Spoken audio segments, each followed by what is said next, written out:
How to pin and unpin text messages in iPhone 16 Pro Max.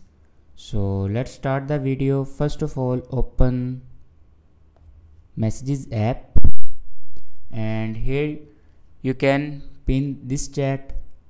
Then you want to pin this chat, then simply press and hold on this chat, and here you see the option pin.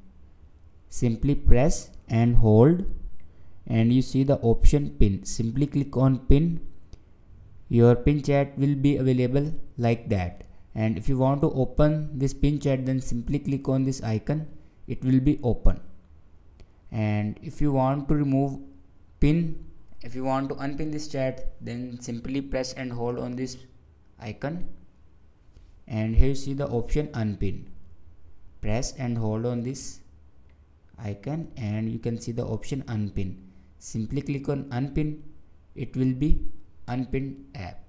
So this is the way to pin and unpin text messages in iPhone 16 Pro Max. Thanks for watching this video.